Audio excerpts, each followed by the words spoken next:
Support for this episode is provided by Pennsylvania College of Art and Design and listeners like you.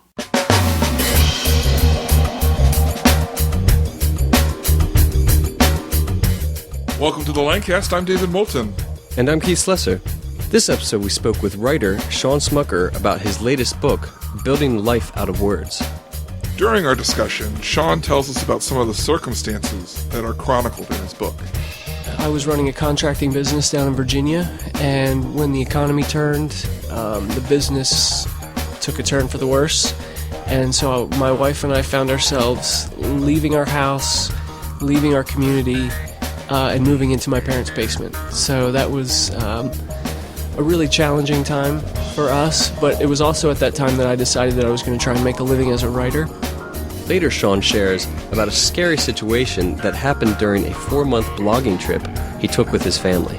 So I pulled into the pull-off, but I couldn't stop completely. Like, I got down to about 5 miles an hour, but the brakes wouldn't stop us, and I had to brake all the way to the floor. So that, let me tell you, that's like the worst feeling I've ever had in my entire life.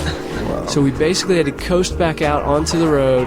My foot is still completely on the brake, but we're picking up speed now. 10 miles an hour, 15 miles an hour. Super windy, mountainous road. Come around a corner, and there's one of those emergency truck ramps, and we took it. Enjoy the conversation.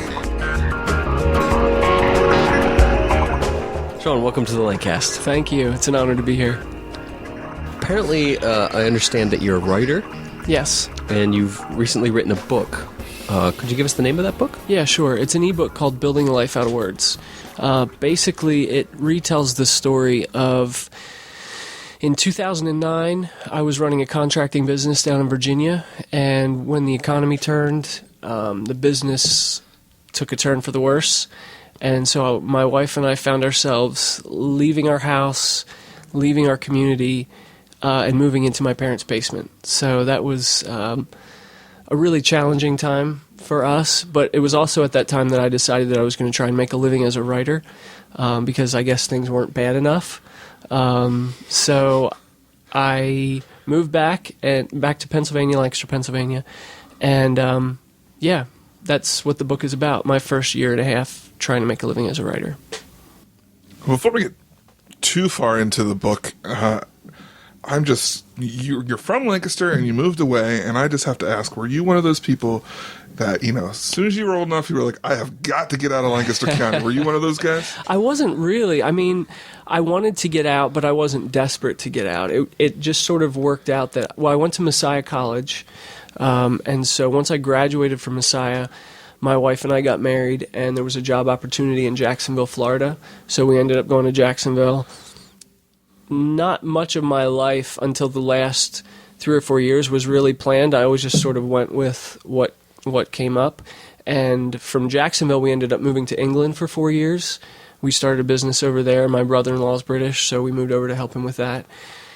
And after England, we moved back to Virginia. That's when I started a contracting business. So we've always just been all over the place. And we really came back to Lancaster because things got tough, and we needed the support of a community and my family and stuff like that. So that's what brought us back. And contracting to kill people, is that what it is? Yes, or? it was. Okay. Yeah, I can't really talk about it. Right. Here. Yeah, 4 years for MI6. I know, he's over in England, and all of a sudden he comes back a killer.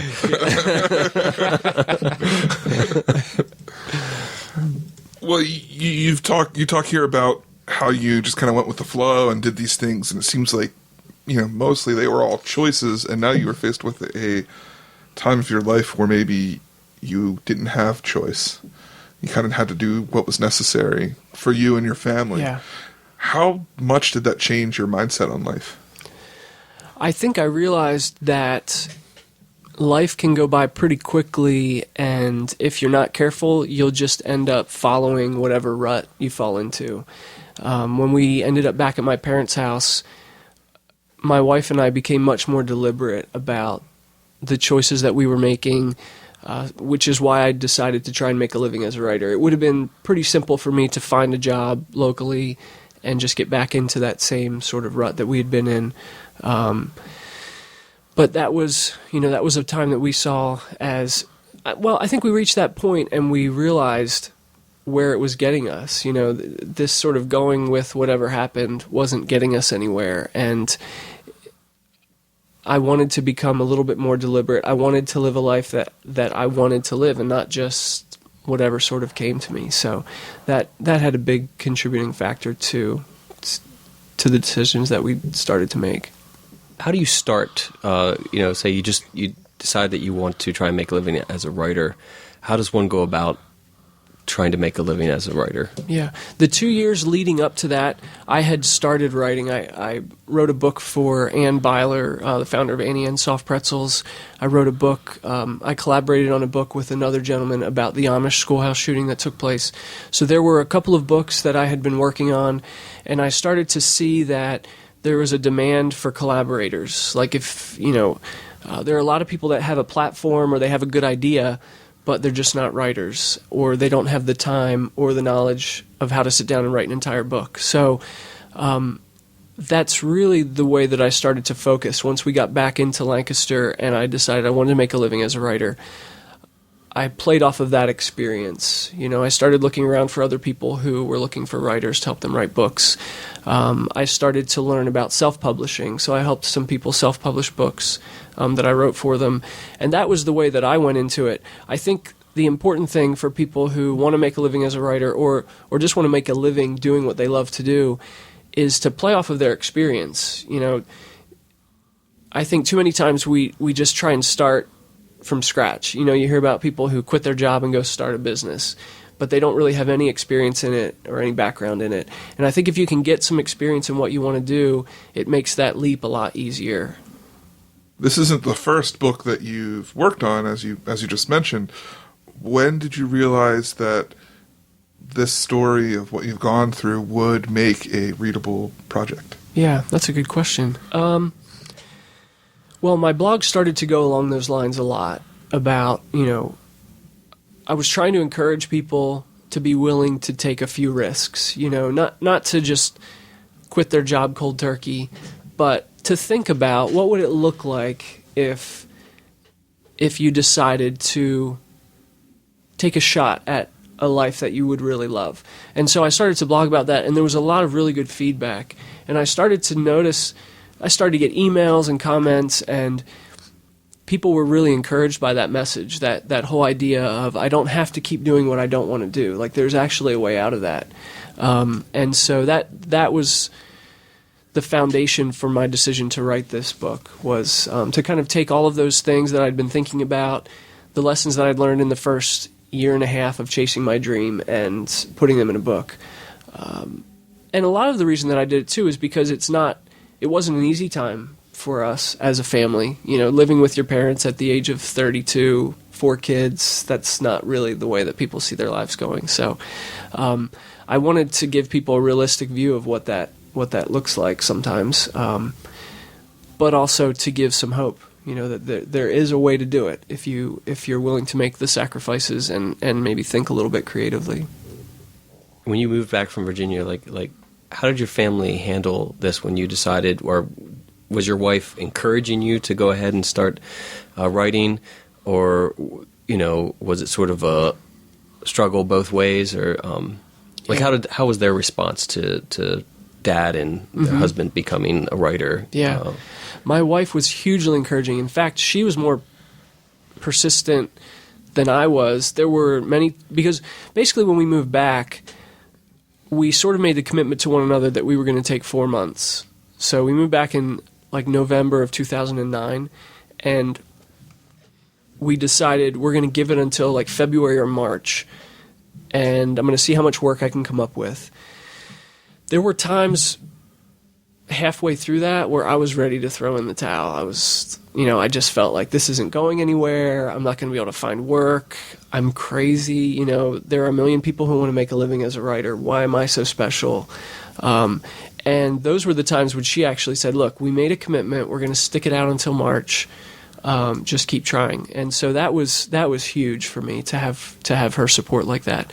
The other thing was my parents were really good too, because I hope that someday if my son needs that kind of help, that I'm open to him bringing his family of 6 into my house. But they were great. They were really encouraging. It wasn't a big deal. They knew that I just need a little bit of time to sort of figure things out.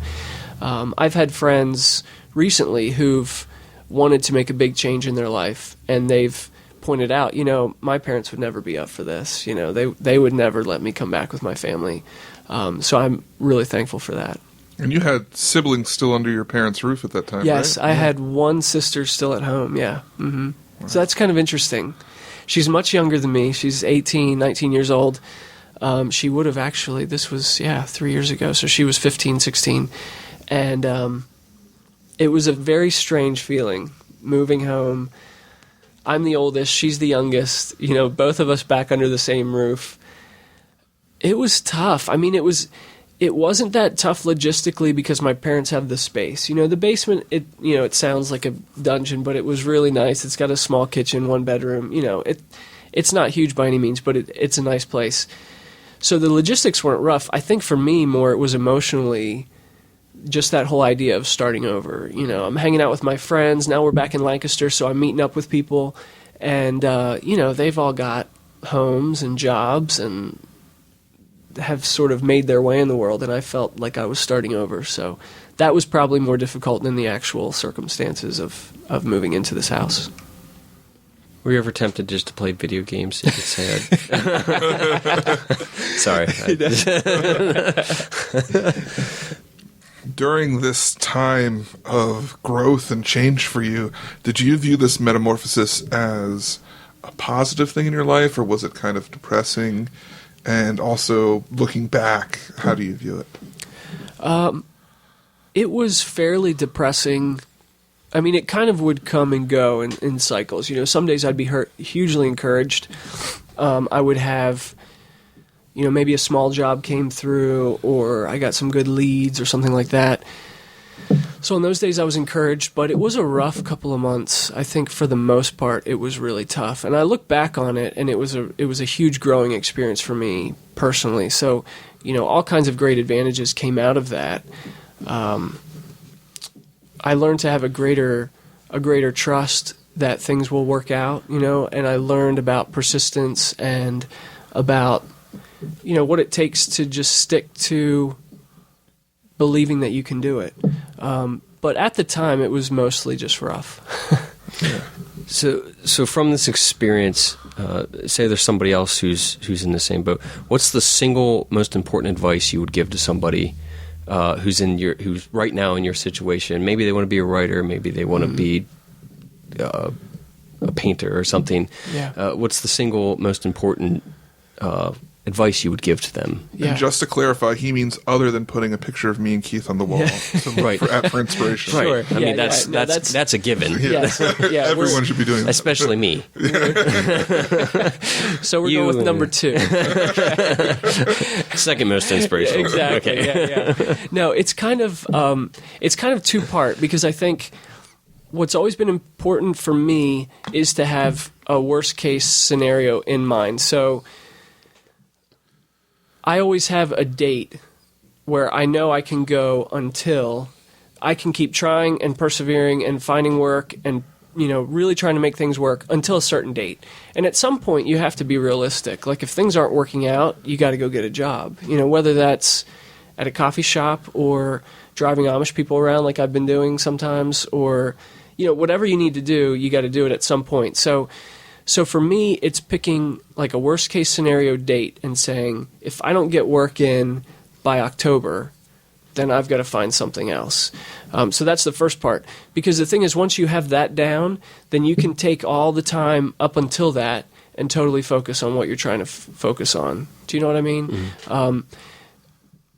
I think when I don't set that date, it's too easy for me just to be wishy-washy 100% of the time. If I don't give myself that space and that freedom to pursue what I need to pursue for that time, that amount of time, then I'm just worried and full of anxiety and all that stuff. Like even right now, things aren't, money isn't pouring in, and I pretty much have to find some more projects by October. So in my mind, it would be easy right now to just be stressed until October and not get anything done.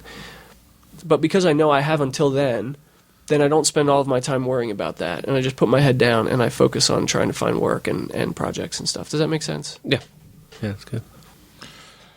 Well, before we go to break, I want to ask you, things get cut from books all the time. Mm-hmm. So what is a story or a moment that you would have preferred to have in the book, but just didn't work out, authoritative that you could share with us? Yeah, I think if there was something that I wish could have been in that book, Building Life Out of Words, it would have been our trip, because that was such a culmination of our whole mindset. We spent 2 years at the house where we lived as I was making a living writing, and at some point during that time, it was like we decided we were going to take it up another level. It wasn't just good enough for me to make a living doing what I wanted to do. We were also going to take a trip of a lifetime and, do whatever we could to make that happen. And I think if that could have been included in the book, it probably would have been another, the book probably would have been twice as long to include that 4-month trip, but that would have been pretty sweet to have that in there. Well, Shawn, I'd really like to hear more about that trip, but first we have to take a short break, so we'll be back with Shawn in just a little bit.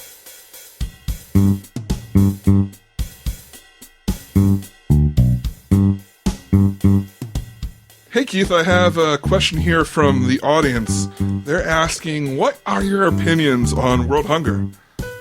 Well, I'm not hungry. Keith, now's not the time for those kind of answers. This is a serious podcast. But I am serious. I'm seriously not hungry. You know what? I'm just gonna save this and the rest of the questions I have here for Guys Night. Guys Night? Hey, I like girls. No, you've got it wrong. Guys Night is when 4 professionals in the podcast world, you, me, Jason Mundock from the Round the Wood Stove, and Sean V. Martin from Sean and Carter Have a Podcast, we sit down and we answer questions from the audience. Dude, you totally just said I'm professional. Look, if anyone's still listening to us at this point, and you want to be a part of the Guys Night, just go to Facebook or Twitter or our website and leave us a question on one of the posts. And it can be anything completely random, from what our opinions of world hunger is to what summer tastes like to us. We'd love to answer your questions. Now that you mention it, I'm a little hungry right now, but I'm definitely not hungry to eat the whole world. Seriously. Keith!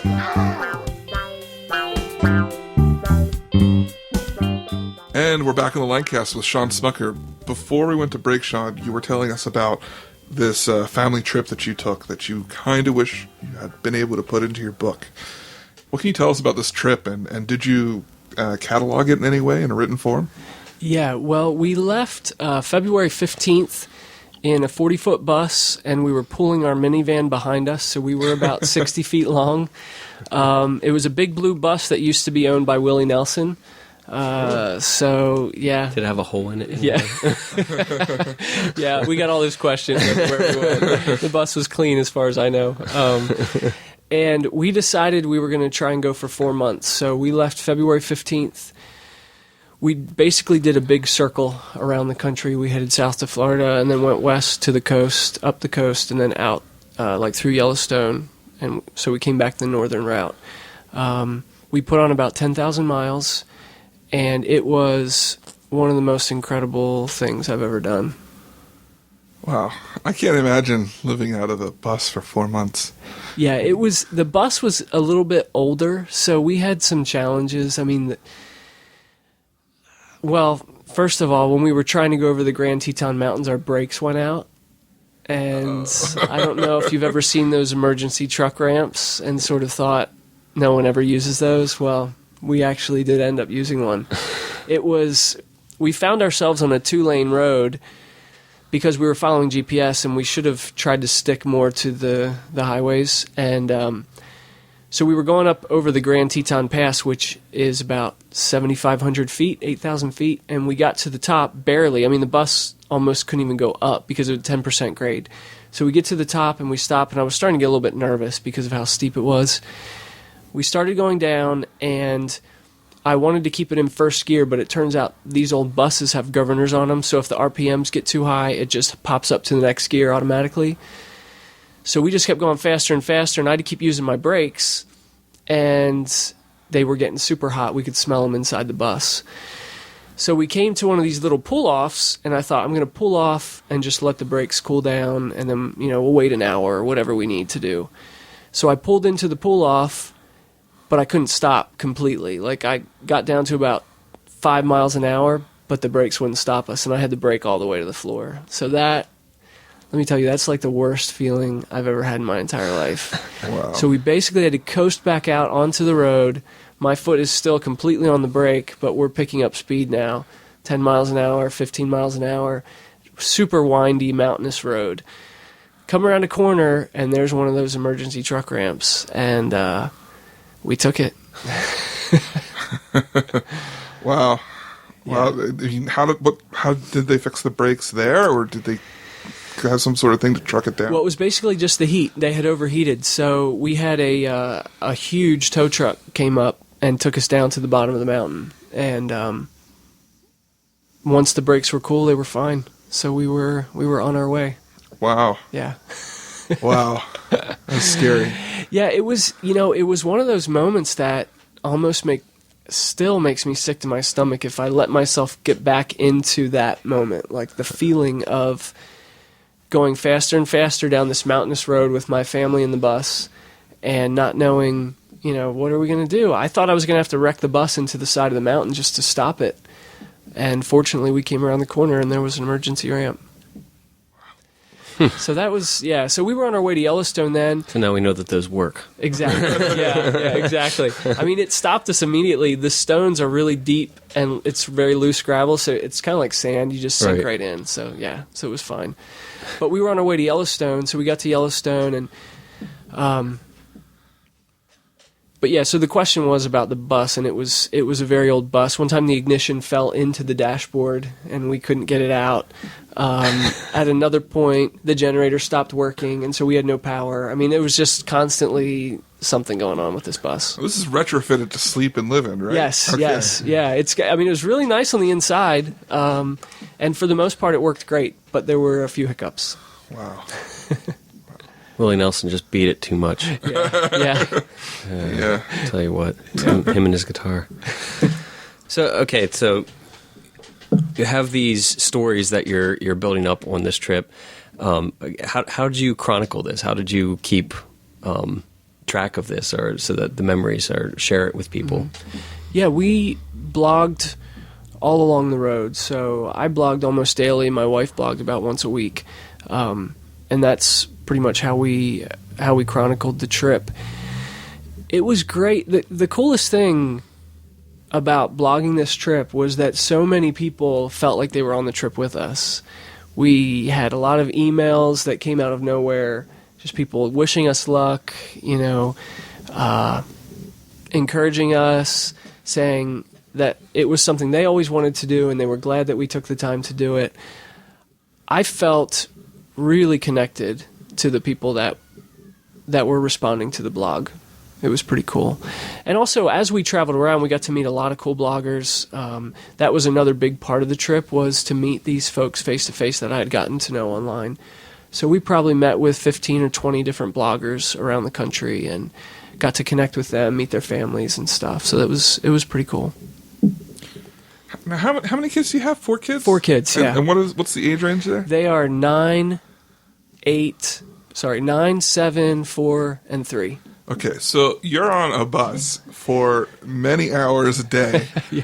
How did you keep these kids occupied? One, and then they had to have gotten desensitized to the all of travel. Yes, yeah. They first of all, we had a huge crate of Legos, so that was a lifesaver. I mean, the kids played with those Legos for ages. There were TVs on the bus, so we had movies going sometimes.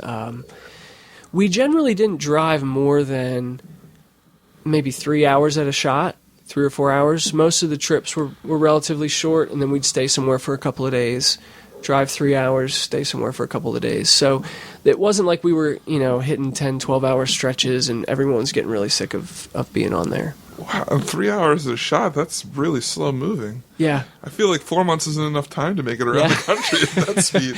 There was, on the way back, we made a few longer dashes to kind of make up the time. So when we were coming back the northern route, we were pretty ready to get home. We maybe did a couple of 8 or 10 hour days, but Right. Not that there's much to see in like Montana or right. Yeah, I mean, it was so gorgeous out there. I just, my whole mindset towards our country completely changed being on the road and being able to see how varied and different it is. It was pretty awesome. Yeah, and we took. I can't imagine taking my kids on. I had lots of Benadryl. That's how I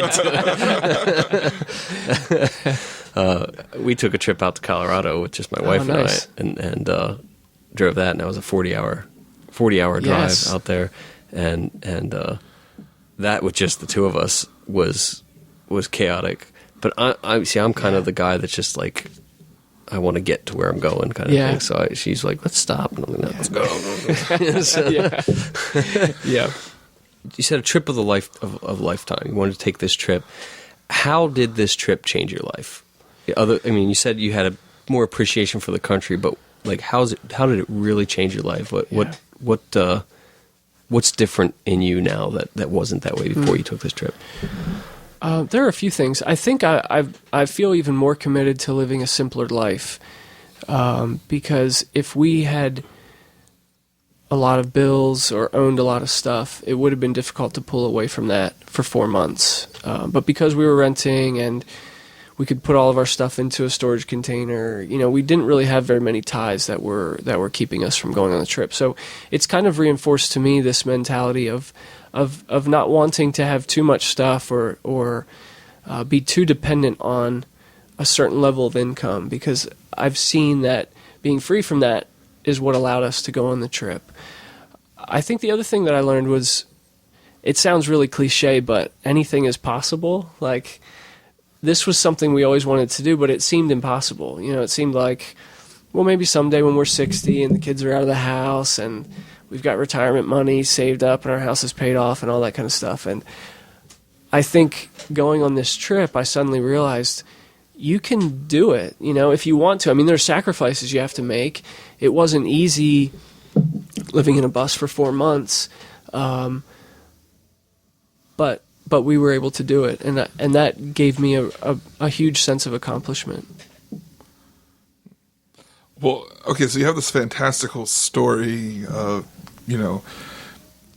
going on this 4 months journey with your family, and you were blogging before all this, and then you're blogging after, but how did you keep your readers involved with your blog after you finished this, really entertaining journey? How did you keep them attached?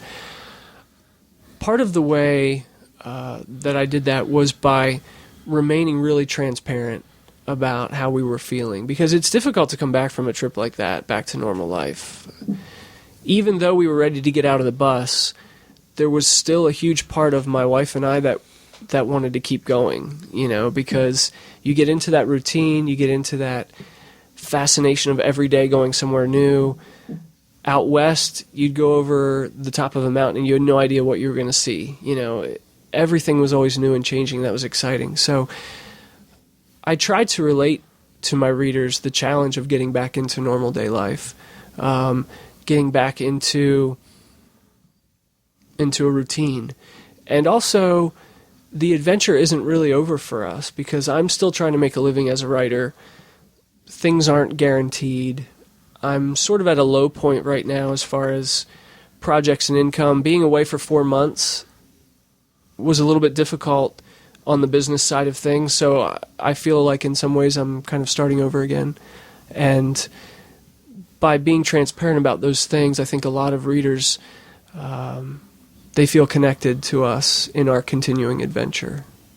So what happened to the bus after this trip?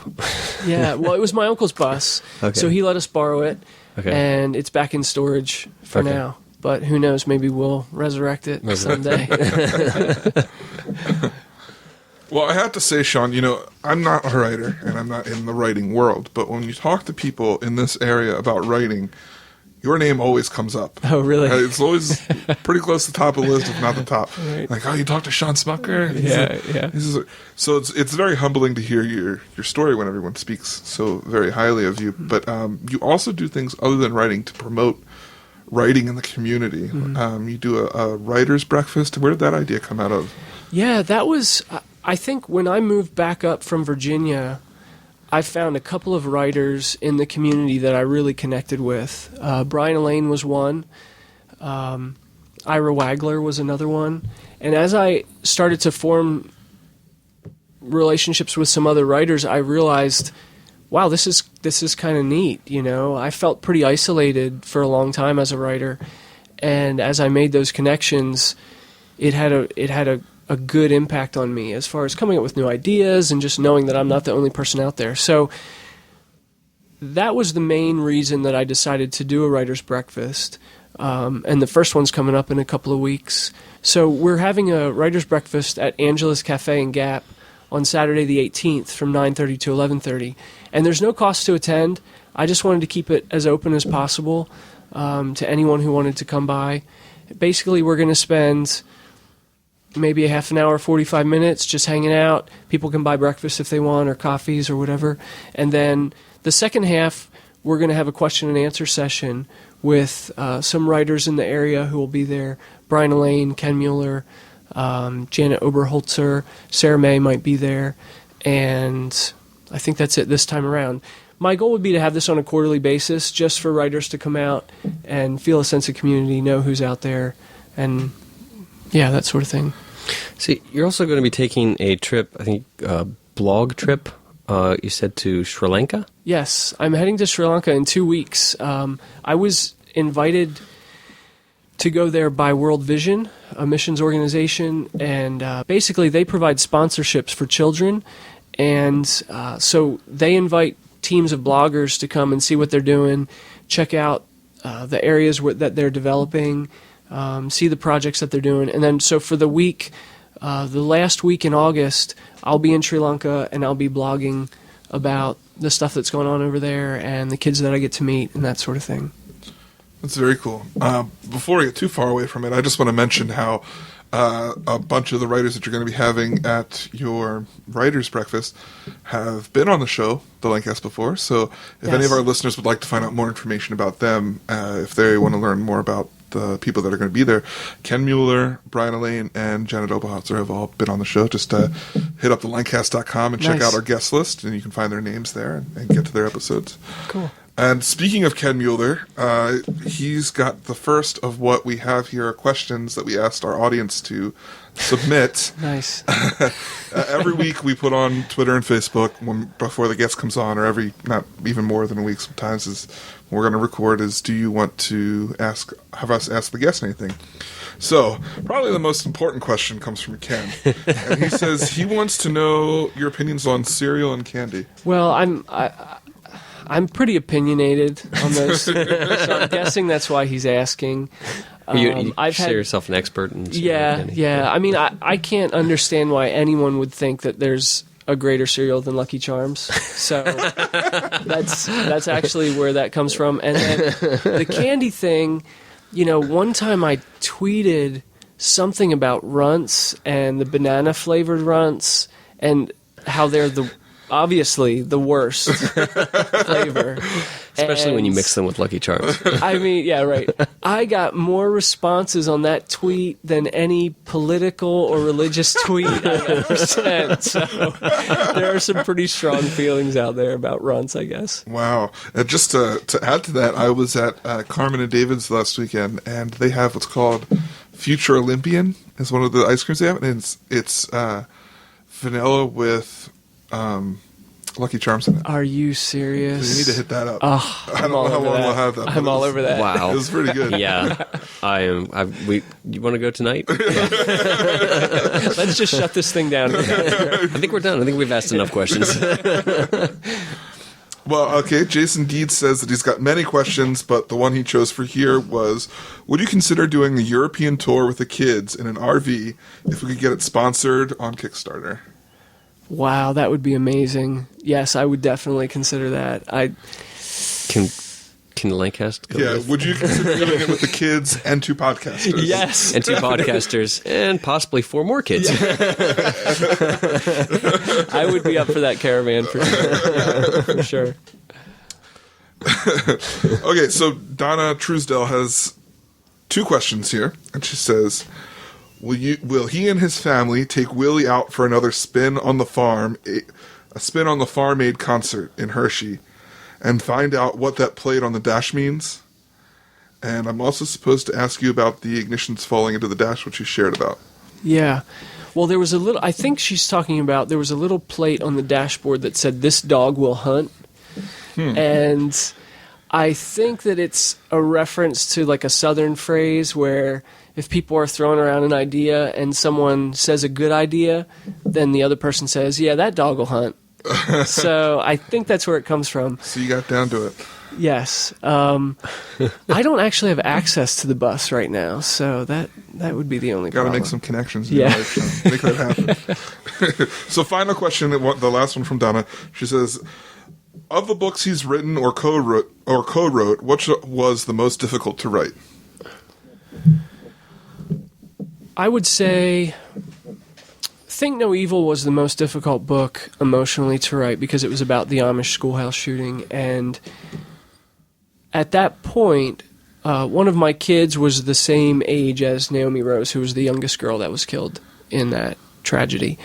And so it was a very emotional book for me to write. Also, because I do have Amish roots, my great-grandparents were Amish, I know a lot about that community, and to see them have to go through that was difficult for me. And so writing that book was probably the most difficult. Well, we just got another question. This one comes from, well, they didn't leave a name, but they want to know, when are you going to write the definitive American literature novel about the Lancast? That is probably 2 or 3 projects down the road. Yeah. It's always good to hear. Yeah. I look forward to that. Well, this garage, the setting is the perfect place to begin that. So That's true. Well, you're welcome to come over and sit here and write anytime. About you us. like. Anytime you want. Hey, about us. If you need us to be here, Yeah. give inspiration. We can sit here. great. We have the inspirational picture of us on the wall. Right. Just stare That's at right. it. You can stare at the door.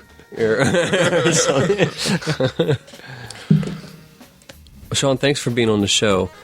If someone wanted to contact you or learn more about your books or about what you do, your blog, where can they go to find this information? Sure. The best place to start would be at my blog, shawnsmucker.com. It's SHAWN.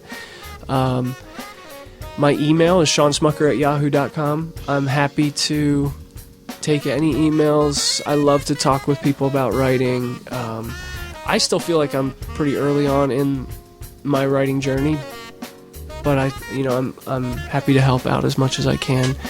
I'm on Twitter at Shawn Smucker, and I've got a Facebook page, Shawn Smucker Writer. Great. Well, thanks again for coming on the show. Thanks, guys.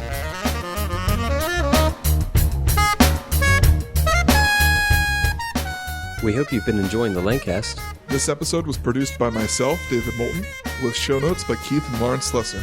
All pertinent links to this episode can be found in the show notes at thelancast.com. If you specifically liked this episode, we ask that you consider making a donation.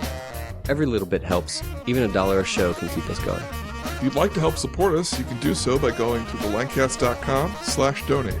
And don't forget to subscribe in iTunes and tell a friend about the show. So, for the Lancast, I'm David Moulton, And I'm Keith Slesser. asking, are you in the cast?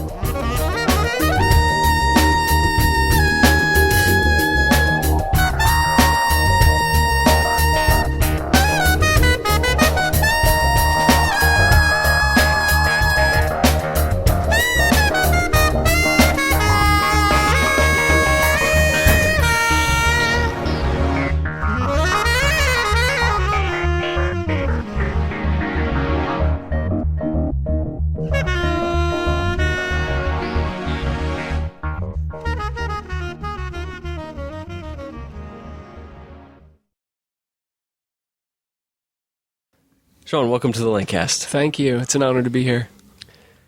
do you think about Lucky Charms? Oh man, Just kidding.